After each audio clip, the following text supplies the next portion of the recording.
Hey, how you doing? Hope everybody's having a wonderful day today. I just wanted to spend some time and share with you my video essay for my Comm 380 class. And I just wanted to talk about the essence of the framing of individualistic versus collectivist ideals in the global film industry. So, in this class, we've been diving into some movies around the world, like a lot of international movies, movies from Bollywood, Nollywood, Japan, Europe, Eastern Europe, a lot of these places that are outside of America and that don't always get the the most recognition in the movie industry and in the film industry in general and in pop culture. So, throughout this whole semester, we've picked a region and a movie, and we've spent some time um, gathering evidence and gathering data from these regions and studying their similarities.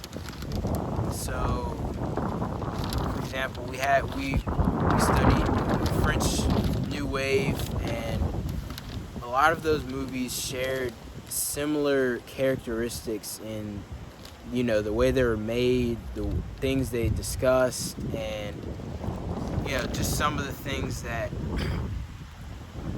they emphasized in their movies. So today I wanted to talk about individualism and collectivism and how it portrayed itself into the movies that we studied. So today I wanted to talk about just a few movies. Today I wanted to talk about the movie Ava. I wanted to talk about Seven Samurai and DDLJ of Bollywood. So first off, before I start this, I wanted to define the term individualism and I wanted to define the term collectivism. So individualism pertains to societies in which ties between individuals are loose and everyone is expected to look after him or herself and their immediate family. Collectivism, as its opposite, pertains to societies which people from birth onwards are integrated into strong, cohesive in-groups with typically their families and extended family, which throughout their lives, people continue to protect them. And this is in exchange for unquestionable loyalty. So typically in a collectivist society, people will often put their needs below the needs of the family. So if a person wanted to go off to college but their family was running a business, for example, then the wants and needs of them wanting to go off to college and pursue a career that they want to do would be secondary or lower to the needs of the family that needs to run that business or that needs to take care of what they've been taking care of for years and what they've been doing for years. So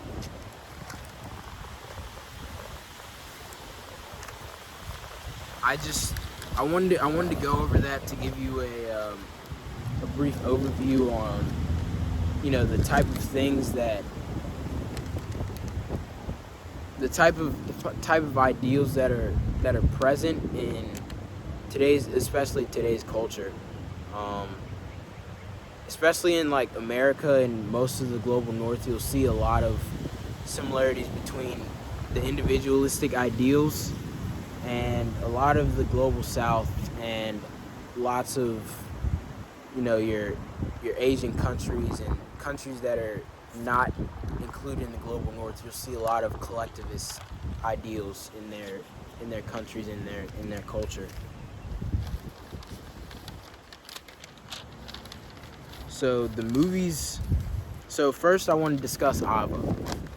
And Ava, in my opinion, was a great movie because it showed it showed a lot of individualistic ideals in wanting to, the main character Ava wanted to become her own person and wanting to, become something greater than her family or her situation that she's been exposed to. Throughout the whole movie, she struggles to, find her identity and find herself in a society that doesn't reward people that find themselves and finds their identity, especially in her family. They didn't want her to pursue music. They didn't want her to, think for herself or make decisions that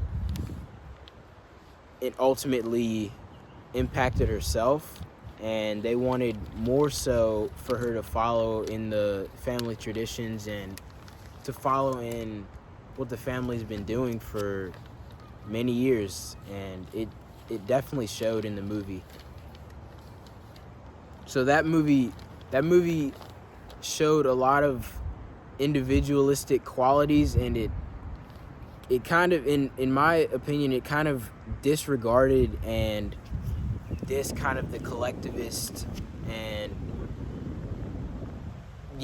one family as one ideology. Another movie I wanted to discuss was The Seven Samurai. And this was a movie made in Japan.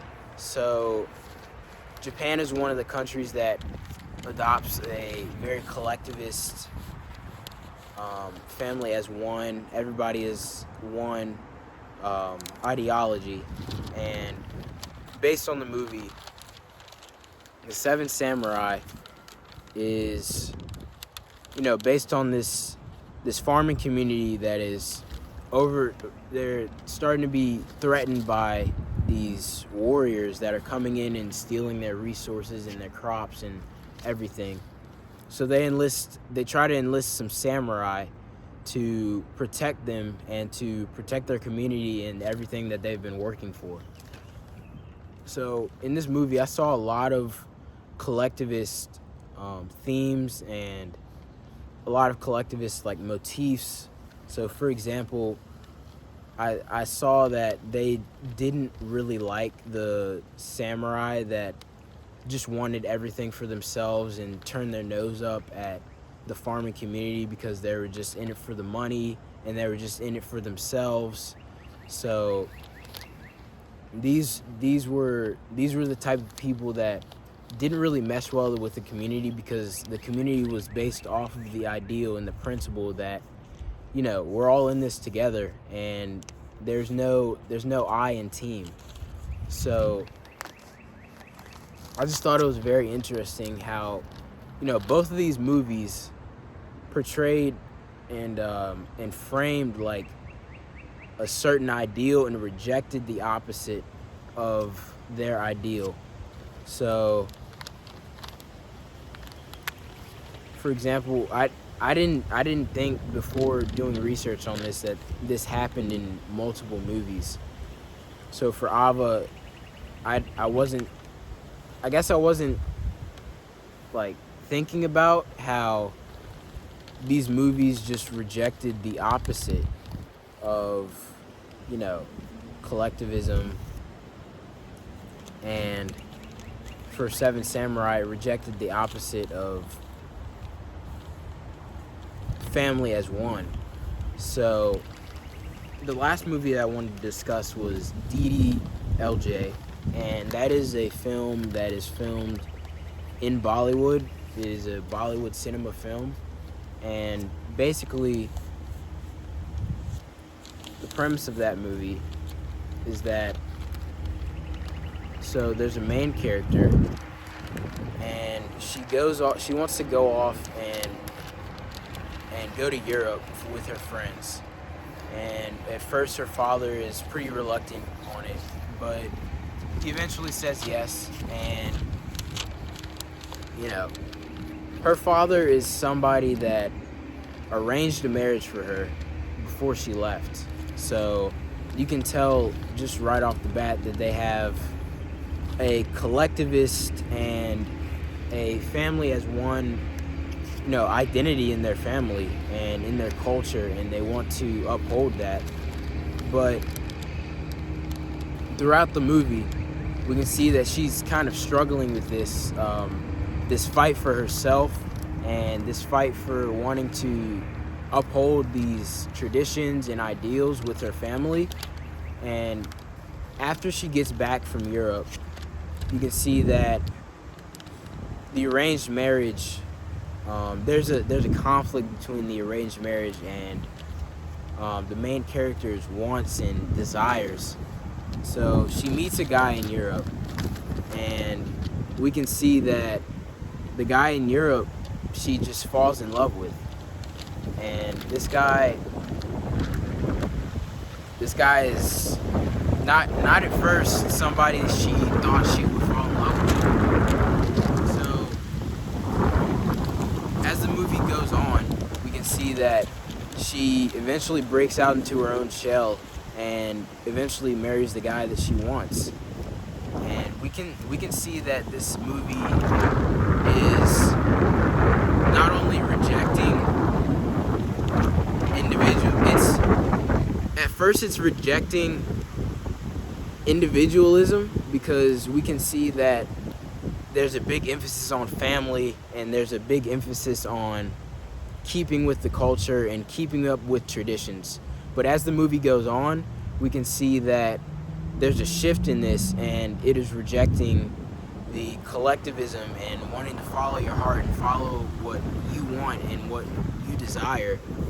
So I just thought that was very interesting that movies and different types of media frame their works and portray these ideals so that the people watching them will want to uphold these ideals that they're reinforcing, and want to reject the ideals that they are rejecting.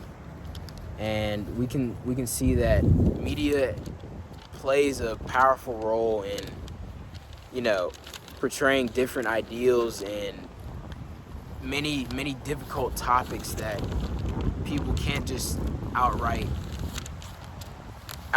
directly influence somebody to make. Movies create a better platform to uphold and influence people, to uphold these ideals, and we can see that throughout all three of these movies. I want to thank you for watching, and you guys have a great rest of your day.